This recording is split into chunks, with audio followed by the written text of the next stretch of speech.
बाकी आहे 6 मध्ये करायचं 11 जावा. चला टीम उपलाट प्लीज वेळ कमी घ्या.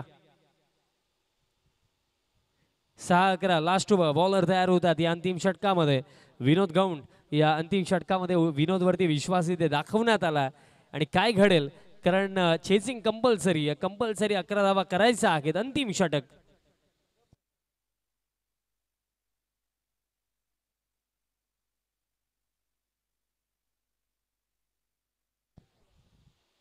विनोद गौंड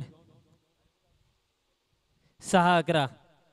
पहिलाच बॉल हवेमध्ये आहे. डीप मध्ये फिल्डर येतात.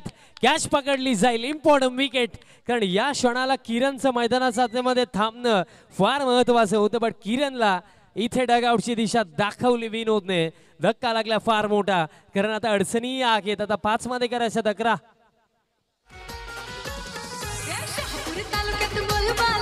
क्रिकेटचा खेळ हा हिम्मतवाला गाव देवीच्या आशीर्वादाने नावलय मोठा झाला. मी म्हणेन की एक मोठा फटका एक बाउंड्री इथे हवी आहे टीम बेनापट्टी वसई टीमला.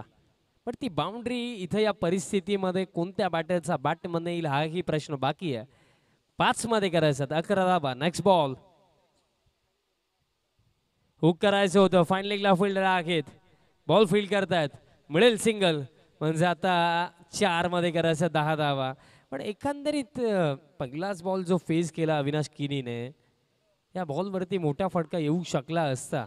बट प्रॉपरली स्ट्रोक एक्झिक्यूट केला नाहीये बॅटर अविनाश किनीने. 4 मध्ये 10 धावेची आवश्यकता. जो जिंकेल तो सेमीफायनलिस्ट. जो हरेल त्या टीमसाठी स्पर्धा चरणावरती समाप्त. फुल लेंथ हेलिकॉप्टर बट फिल्डर आहेत आणि कॅचही पकडली जाईल. आणखीन एक सफलता आणि आता या मॅच मध्ये आपली पकड मजबूत करत असताना टीम प्रणव स्पोर्ट्स उपलाट. धक्का लागला आणखीन एक. आता 3 मध्ये करायचं 10.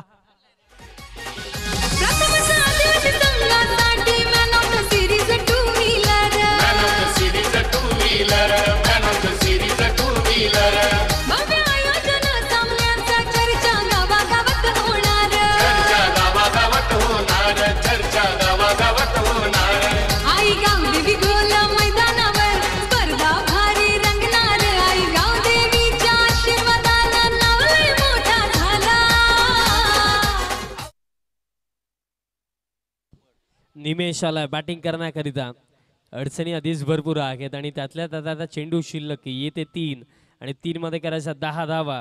निर्णायक क्षण. आज हिरो बनण्याची नामी संधी निमेशकडे आहे कारण 3 मध्ये करायचं 10 धावा. सामन्याचं महत्व यासाठीही जास्त आहे कारण जो जिंकेल तो सेमीफायनलच्या दिशेने जाणार आहे आणि जो हरेल त्या टीमचं स्वप्न इथे मोडणार. बट अजूनही मी म्हणेन दोन्ही टीम्स साठी समान संधी आहे. 3 मध्ये 10. Next ball. निमेश आलाय. पहिलाच बॉल उडवलाय आणि पाठवलाय लॉंग ऑन बाउंड्री लाईनच्या बाहेर. षटकार. तालुक्यात बोलबाला क्रिकेटचा खेळ हा हिम्मतवाला गाव देवीच्या आशीर्वादाने नावलय मोठा झाला. काय फटका आहे तो निर्णायक क्षणावरती. निर्णायक फटका. 2 चेंडू शिल्लक. आता करायचा 4 धावा.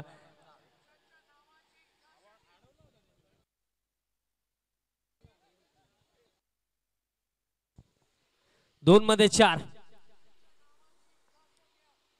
फुल टॉस ड्राइव्ह कव्हरला फिल्डर. मॅच मध्ये ट्विस्ट. विकेट मिळेल. आता 1 मध्ये 4. हे काय चाललंय. एका चेंडूवरती बेनापट्टी टीम पुढे. दुसऱ्या चेंडूवरती उपलाट टीम पुढे आणि असं करत असताना आता सामना 1 चेंडू 4 पर्यंत येऊन पोहोचलाय. वन्स अगेन आणखीन एक क्लोज इनकाउंटर. एक थ्रिलर आपल्याला पाहायला मिळतोय. सामना जाऊन पोहोचला या शेवटच्या चेंडूवरती. 1 मध्ये करायचे 4 धावा. करणला पाठवलं या परिस्थितीमध्ये बॅटिंग करण्याकरिता. बट करणलाही ठाऊक आहे इथे करो या मरो अशी स्थिती आहे. Do or die situation.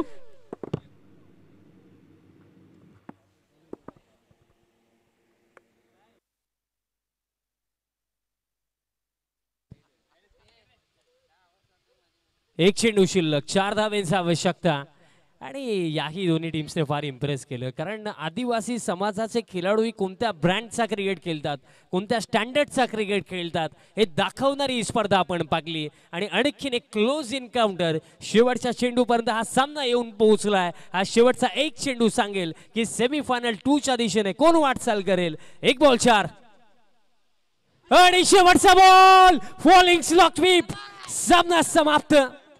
काय फटका आलाय.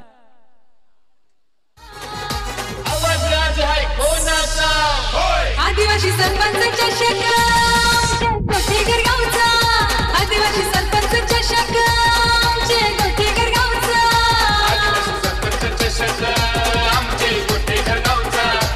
Thank you DJ. उड़े था गुमान कि हमारे उड़ान में कहा दम है. बेना पट्टी वाले सांगतायत हमारे हौसलों के सामने पूरा आसमां भी कम है. काय मॅच राहिली. 1 मध्ये 4ची आवश्यकता असताना गोल्डन सिक्सर इथे आला. मॅच फिनिश, खेळ खल्लास आणि सेमीफायनलचे 2चं तिकीट इथे बुक केलं बेनापट्टी टीमने. Congratulations, well played and hard luck team उपलाट. प्लेयर ऑफ द मैच आणि प्लेयर ऑफ द मैच ना कद बड़ा ना पद बड़ा, जो मुसीबत में साथ खड़ा वही सबसे बड़ा. प्लेयर ऑफ द मैच गोष्ट ज्या बॅटरचा बॅट बंद आला हा गोल्डन सिक्सर, करण ठरलाय सामनावीर.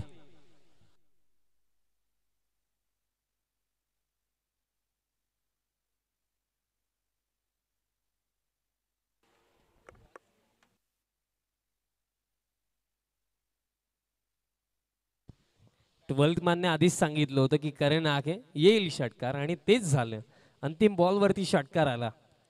आणि हे असतं की एक खेळाडू म्हणून आपल्याला आपल्या खेळाडूवरती विश्वास असतो. आणि काय फटका आला, काय मॅच राखली. चला करण, आपण या करण यांना आपण देणार आहोत player of the match. Post match presentation करण्याकरिता वळूया विकीजी शेवाळे यांच्याकडे. धन्यवाद.